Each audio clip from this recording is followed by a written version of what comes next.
Welcome to another episode on Cheating Tales Lab.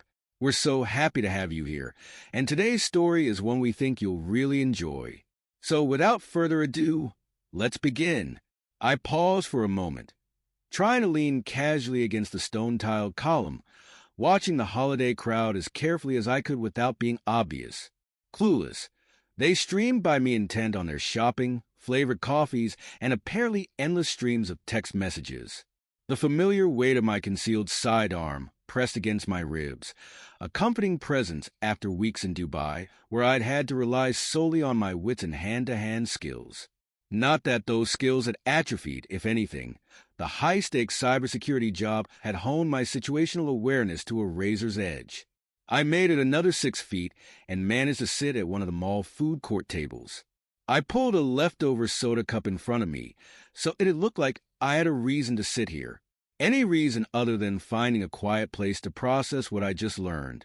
The cold fury coursing through my veins made it hard to keep still, but years of training allowed me to maintain an outwardly calm facade. Everything had gone wrong, but I'd left at least one of them dead for sure. Probably two. My wife, Veronica, and her lover, Jonathan Blackwell, the notorious arms dealer known as the Phantom. Just thinking their names made my jaw clench. Somebody must have forgotten I'd been a Navy SEAL for years before climbing the ladder in the cybersecurity world. I'd been a damn good one. I'd left more than my share of enemies dead in my career, and now it looked like I might have to add 2 more to that tally. If they really were trying to kill me, they'd been sloppy. They had to have been. Arms dealers and their lackeys don't usually start shooting without identifying themselves. Certainly not at a former Navy SEAL turned cybersecurity specialist. I fumbled out the cheap pay-by-the-minute smartphone I'd managed to buy at the kiosk. I didn't think the guy had really bought my story about a computer crash at my bank, but $200 in cash had gotten me an anonymous phone and 3 hours of time. He'd probably reported up his chain, and I didn't blame him. He could sense something was off, and I doubted an obviously recent immigrant from the Middle East wanted to get caught up in anything suspicious. Let him call. It didn't matter. The 3 hours of talk time I'd purchased were probably too much. I doubted this would take even half of it. I fumbled with my wallet, pulling out a scrap of a business card, then punched the number into the phone. K2 Executive Services. A curt, clipped woman's voice. I kept my voice as calm and level as possible. I need help. My wife is trying to kill me, and... A click sounded as the phone cut off. Bitch. I slumped and closed my eyes. Damn it. I couldn't even think of where to go next. This was probably it. I was going to have to take them both out myself. Consequences be damned. My phone buzzed in my hand. A text from an unknown number. All it had was an internet link. Nothing to lose. I went ahead and pressed it, and the phone promptly replied with downloading app. A long few seconds later, an icon appeared on the phone, an icon of a stylized K2. I pressed it, and the phone dialed. K2 Executive Services. The voice sounded muffled and odd, like the speaker was underwater. A scrambler code of some kind. Please hold your phone at arm's length and look into the screen. I followed the instructions and watched the screen pulse as the phone took my picture. It flashed the image on the screen for a moment, not particularly flattering. My complexion was pretty gray, but then that was probably shock and barely suppressed rage. Almost instantly, the woman on the other end spoke again. Name, please. Dominic Thorne. There was a slight pause. I got the distinct and uncomfortable impression she was checking my credit score. Your operational status? Armed, uninjured, but in need of immediate assistance. What is the nature of your situation? My wife is involved with an arms dealer named Jonathan Blackwell. They've been selling classified information I had access to. I need to neutralize the threat. Please hold. The damn thing actually began playing hold music. The girl from Ipanema of all damn things. I stared at the phone in disbelief for a moment. Then the voice came back. Thank you for waiting. We have an asset available in your area. Move to the south entrance of the mall and wait near the men's restroom. The contractor will arrive within 30 minutes. I may not have 30 minutes. They could be closing in as we speak. The contractor will arrange for immediate extraction if the situation escalates. Do you require medical assistance? Negative. I'm combat ready. The line clicked with grim finality. I pushed myself off the table and began to walk as carefully as I could. Try to look casual, look like another busy holiday shopper. The south entrance was over a quarter-mile away through the mall. As I turned out of the food court, I glanced back and saw no sign of pursuit. Good. I had a head start, but I knew better than to let my guard down. Clothing stores, shoe stores, and restaurants crawled by as I worked my way along the edge of the crowds. It took nearly 20 minutes, and I almost made it. I could see the sign for the restroom and was almost shaking with anticipation when I felt a hand grip my right elbow tightly. A couple herded 4 kids in bulky, bright coats past me, using promises of hot chocolate to keep them in line. Keep moving, Mr. Thorne. There was an ever-so-slight accent. Eastern Europe, maybe. Maybe Russian. I looked over at him. Very nice black suit, black wool overcoat. Even if I ignored the accent, he didn't feel like one of Blackwell's thugs. He let me see he was holding a subcompact automatic on me from inside his coat. It took me a moment, but then I remembered seeing him during the ambush outside my house. It's Dominic. Very well. Dominic, please keep moving.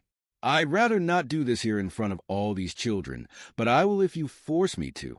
He fell silent as we passed a teenage girl, pipe cleaner skinny in a dark coat with a bright purple backpack, hair tucked up under a light purple crew cap, obliviously texting away on her phone. You guys caught up faster than I thought you would. Facial recognition programs and the security software for the bridge cameras. We placed it in this area months ago for another operation. It was blind luck that it was still in place, and I just happened to be moving in this direction. I found your vehicle in the parking lot.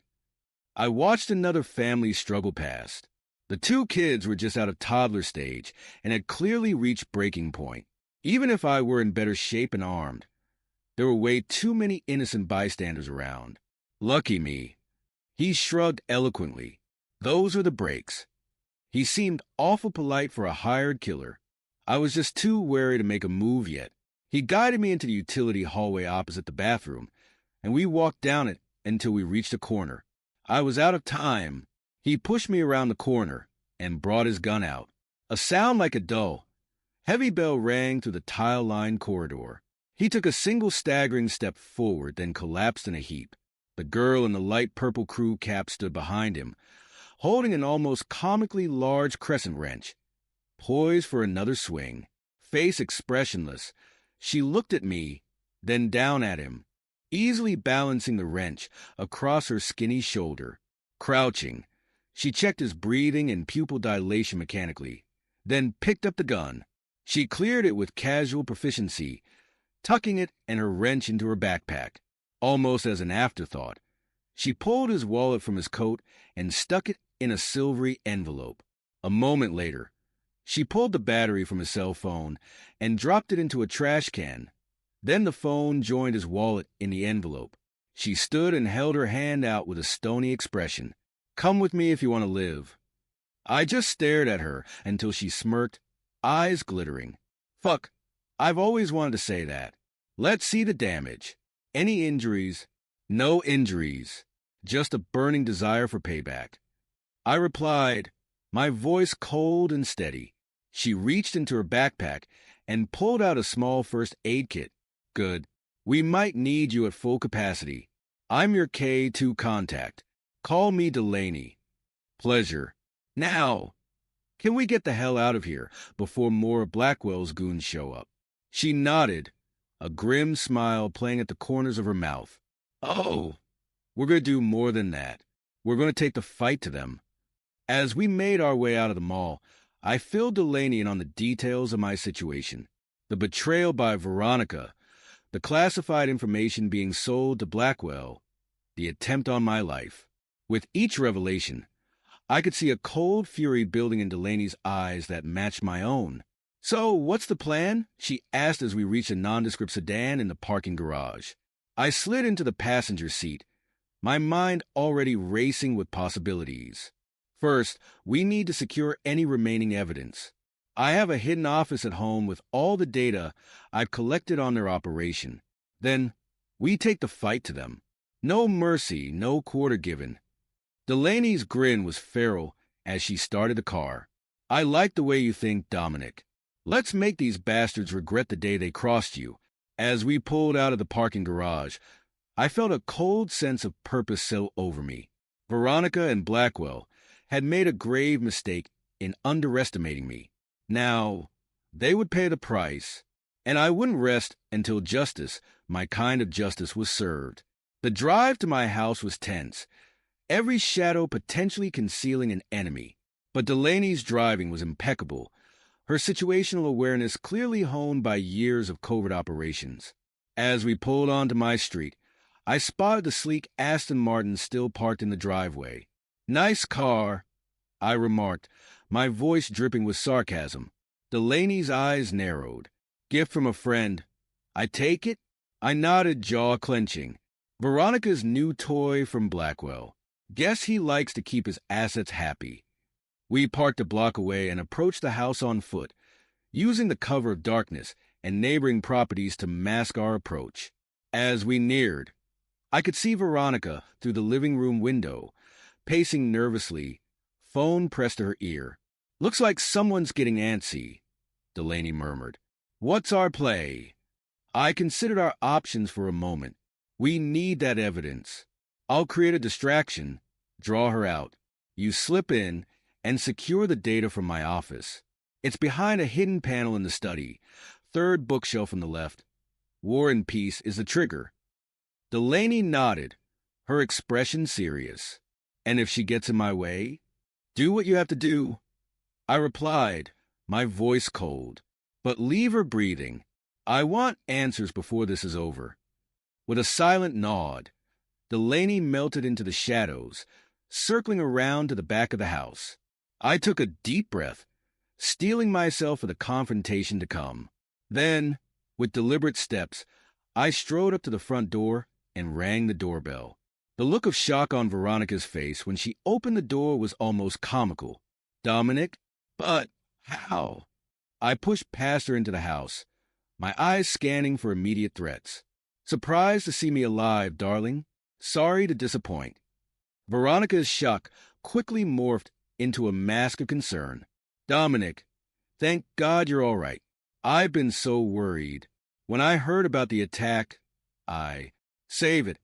I cut her off, my voice like ice. "I know everything, Veronica, about Blackwell, about the classified intel you've been selling. Did you really think you could keep this from me?" Her face paled, the facade crumbling. "You don't understand, Dominic. It's not what you think. Jonathan, I spat the name like a curse. First name basis with the arms dealer now, are we? How thoughtful of him to buy you that new car. I'm sure it wasn't payment for betraying your country and your husband." Veronica's eyes darted around the room, looking for an escape. "Please, just let me explain. You're in danger, Dominic. Jonathan has resources you can't even imagine." I took a step closer, my voice low and dangerous. "I've faced worse, and I'm not alone in this." A flicker of fear crossed Veronica's face. "What do you mean?" Before I could answer, a muffled thud came from upstairs.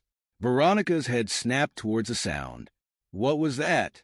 Is someone else here?" I grabbed her arm, preventing her from investigating. "Doesn't matter. You're not going anywhere, Veronica. It's time you face the consequences of your actions." As if on cue, Delaney appeared at the top of the stairs, a small hard drive clutched in her hand. "Got it. We should move." Veronica's eyes widened in recognition. You're the girl from the mall. Who are you? What are you doing in my house?" Delaney ignored her, addressing me instead. "Perimeter's still clear, but we shouldn't push our luck. What do you want to do with her?" She nodded towards Veronica. I considered for a moment, then made my decision. She's coming with us. Blackwell will be looking for her, and I want to know everything she knows. Dominic, please, Veronica pleaded, her voice trembling. You don't know what you're getting into. Jonathan will kill us all. I tightened my grip on her arm. He can try. But first, you're going to tell us everything. Every detail, every contact, every dirty little secret. And God help you if I think you're lying. As we hustled Veronica out to the car, I could see the reality of her situation finally sinking in. The woman I had loved, the life we had built together, it was all a lie. But I pushed aside any lingering sentiment. There would be time for regrets later. Right now, I had a mission to complete and a score to settle. Delaney took the wheel again, navigating us smoothly through the quiet suburban streets. In the back seat, Veronica sat silent, her face a mask of fear and resignation. I kept my eyes on the road behind us, watching for any sign of pursuit. Where are we going? Veronica finally asked, her voice barely above a whisper. Somewhere safe, I replied, not bothering to look at her. Somewhere Blackwell won't find us until we're ready for him. As the city lights faded behind us, I felt a grim sense of satisfaction. The game had changed, and now I was the one calling the shots. Veronica and Blackwell had no idea what was coming for them, and I intended to keep it that way until it was too late for them to do anything about it. The road stretched out before us, dark and full of promise. Whatever came next, I was ready. They had tried to destroy me, to take everything I had built. Now, it was my turn, and I would show no mercy. I leaned against the wall of the safe house, my eyes never leaving Veronica as she paced a small room like a caged animal.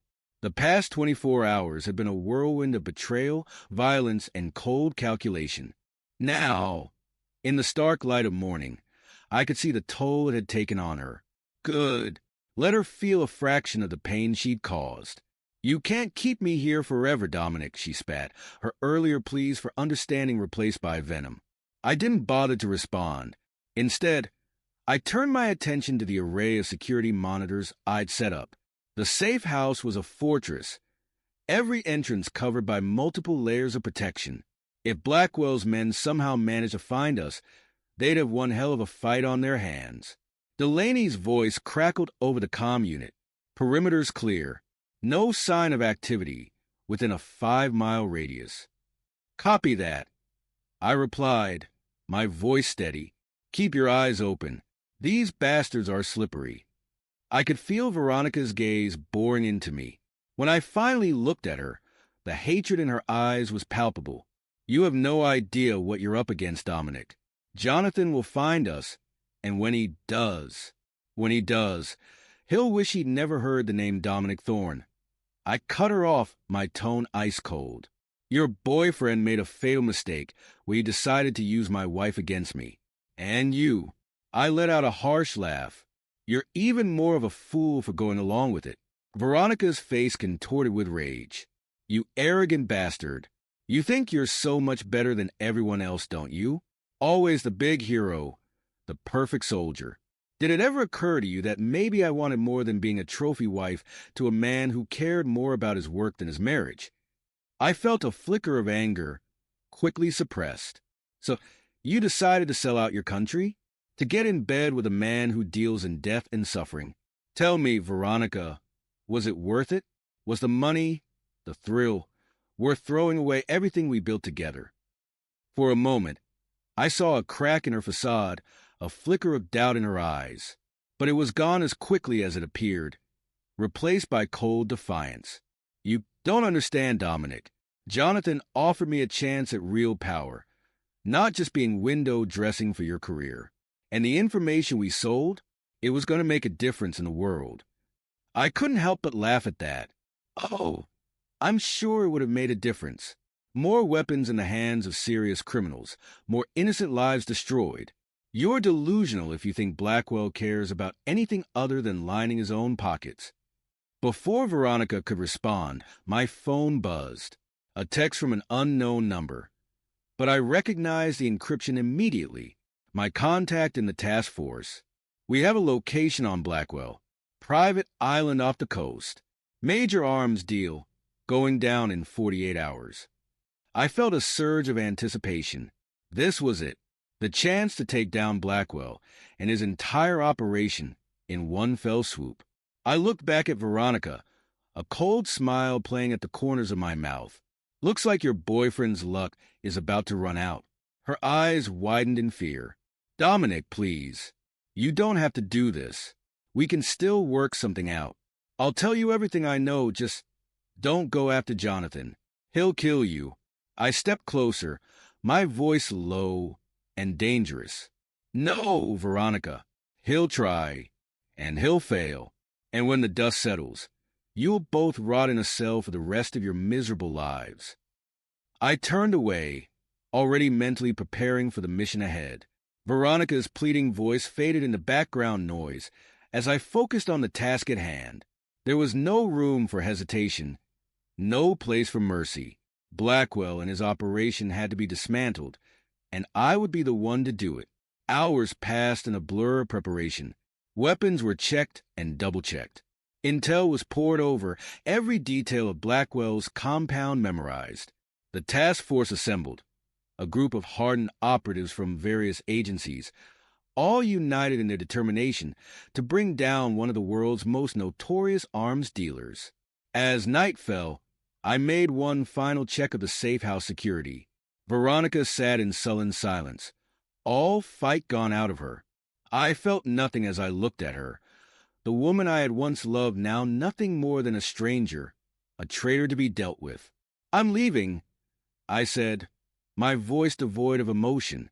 When this is over, the authorities will come for you. I suggest you start thinking about how to save what's left of your miserable life. She looked up at me, her eyes red-rimmed and hollow. Dominic, I'm sorry for everything. I paused at the door, not bothering to turn around. Save it for the judge, Veronica. Your apologies mean nothing to me. With that, I stepped out into the night, leaving behind the ruins of my old life and embracing the cold certainty of the mission ahead. The journey to Blackwell's Island was a study in stealth and precision. Under the cover of darkness, our team approached an especially modified submersible, its silent engines cutting through the inky water. The weight of my tactical gear was a familiar comfort, each piece of equipment a trusted tool in what promised to be a brutal fight. As we neared the shore, I signaled for the team to surface. One by one, we emerged from the water like wraiths, our black wetsuits blending seamlessly with the night. The island loomed before us, a dark mass against the star-studded sky. Alpha Team, sound off. I whispered into my comm. 4 clicks answered me, each representing a member of my assault squad. Good. Everyone was in position and ready to move. Bravo Team, status? In position and ready to provide overwatch, came the quiet reply. Our snipers were already in place, their high-power rifles trained on key points around the compound. I took a deep breath, centering myself for what was to come.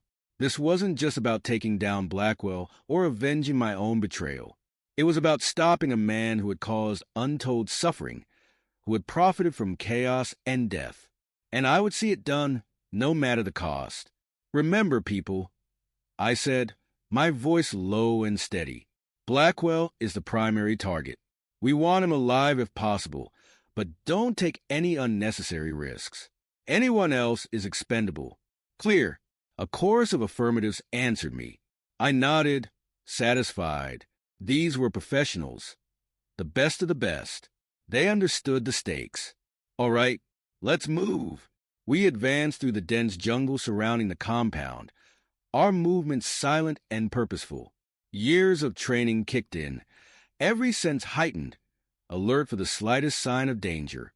The occasional chirp of a night bird or rustle of leaves in the breeze were the only sounds that broke the eerie stillness. As we neared the perimeter, I held up a fist, signaling the team to halt. Ahead, barely visible in the gloom, was the first line of defense, a high wall topped with razor wire, patrolled by armed guards. I tapped my comm twice, the signal for Bravo Team to take out the sentries. 2 muffled cracks split the air, so quiet they might have been mistaken for breaking branches.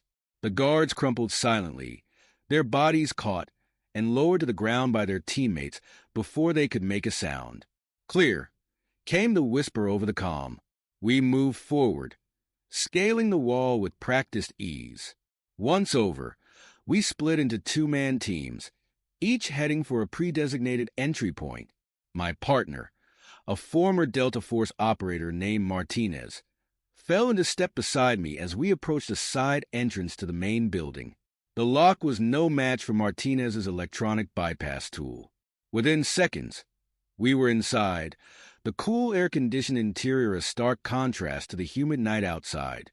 I signaled for Martinez to take point, covering his advance as we moved deeper into the compound. The intel had been good.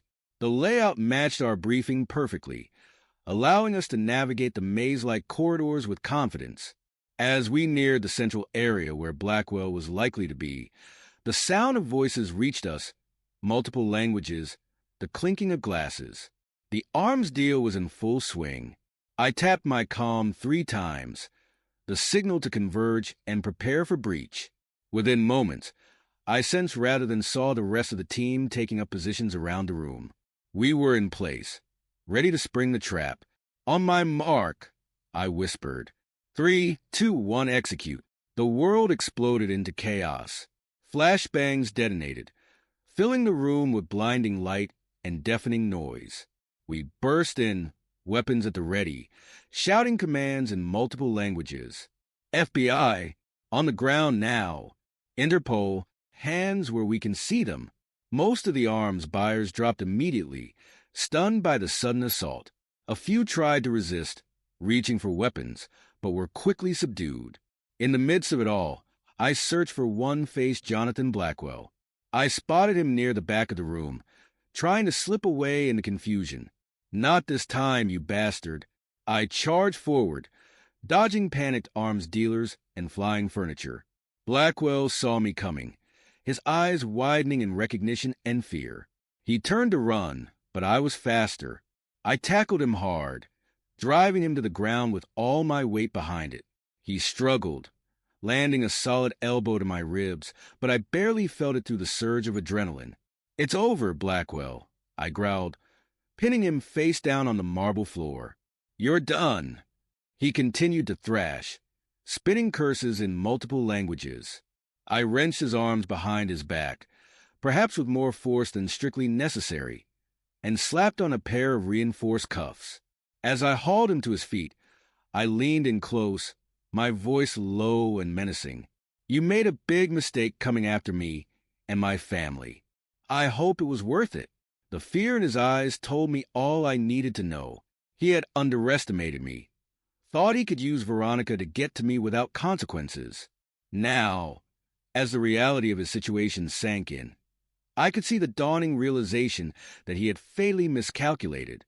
I shoved him towards Martinez, who took custody of the prisoner.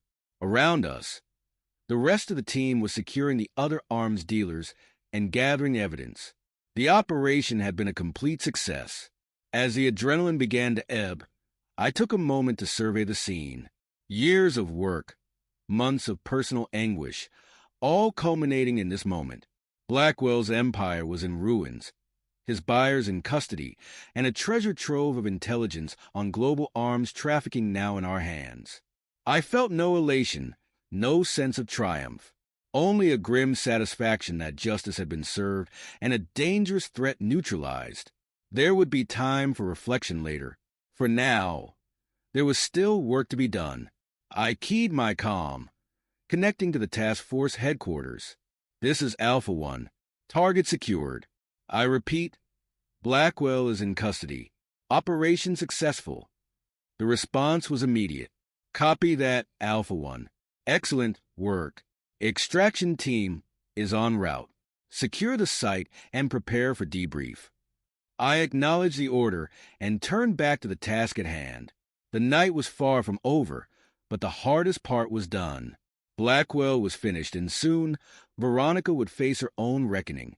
As I moved through the compound, overseeing the collection of evidence and the processing of prisoners, I allowed myself a small, cold smile. They had tried to destroy me, to use me for their own gain. Instead, they had only sealed their own fates. Let them rot in prison, I thought. Let them live with the knowledge that they had brought this upon themselves.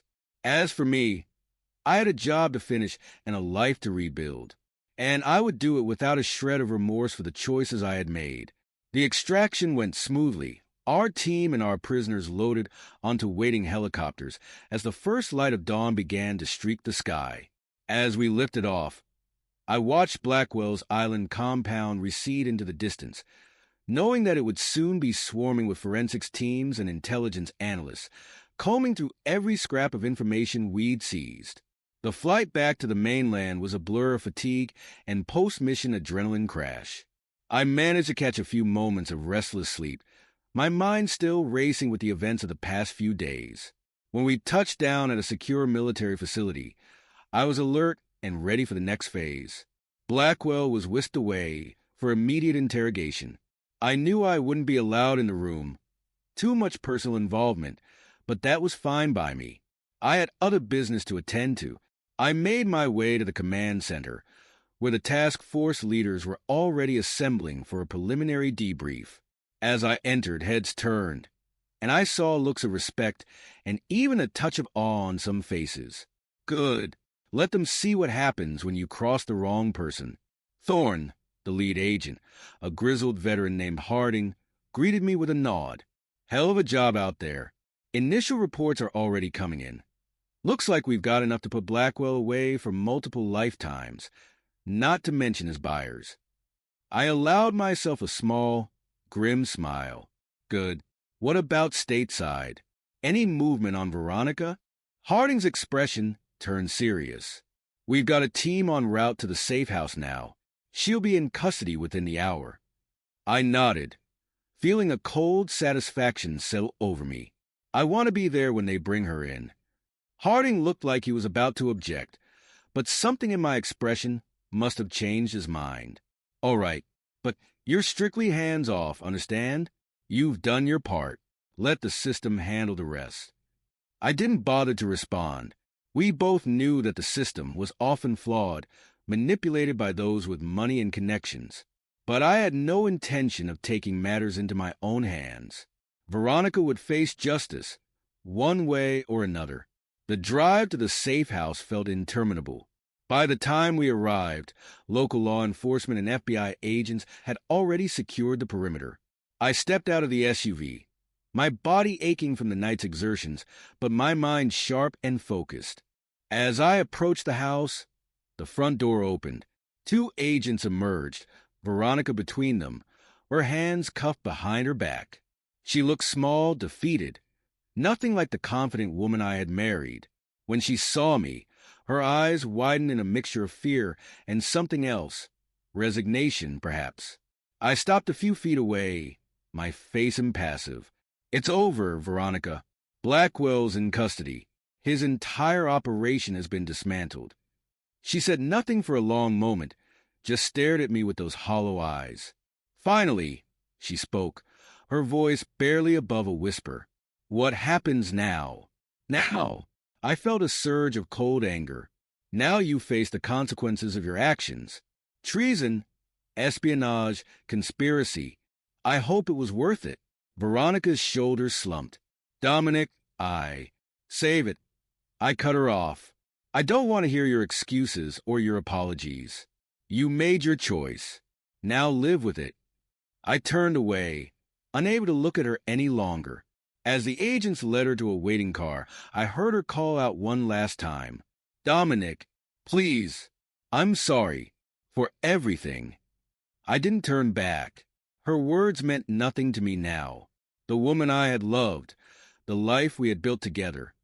It was all ashes now, destroyed by her greed and betrayal. As the car drove away, I felt a weight lift from my shoulders. It wasn't over. There would be trials, debriefings, endless paperwork, but the worst was behind me. I had survived, had turned the tables on those who sought to destroy me, and I had done it without compromising who I was. Harding approached, a look of grudging respect on his weathered face. You did good, Thorne. Not many could have pulled this off. I nodded, accepting the compliment for what it was. What's next? He raised an eyebrow. Next, you've got about a mountain of paperwork to get through. Then I'd suggest a long vacation. You've earned it. I shook my head. I don't need a vacation. I need to get back to work. Harding studied me for a long moment, then nodded. All right, I'll see what I can do. But Thorne, take some time to process all this. It's been one hell of a ride. As he walked away, I stood there, watching the sun climb higher in the sky. Process it? There was nothing to process. I had done what needed to be done, nothing more, nothing less. Veronica and Blackwell had made their choices, and now they would face the consequences. As for me, I was ready for whatever came next. The betrayal had cut deep, but it had also freed me. No more divided loyalties. No more secrets eating away at me. I was a weapon, honed and primed, ready to be aimed at the next threat. The following weeks were a blur of debriefings, court appearances, and endless meetings with lawyers. I provided all the evidence I had gathered against Veronica, ensuring that she would face the full weight of her crimes. The divorce proceedings were swift and merciless. I made sure she wouldn't see a dime of our shared assets. Throughout it all, I remained focused, driven. There was no room for doubt or regret. Veronica and Blackwell had made their choices, and now they were facing the consequences.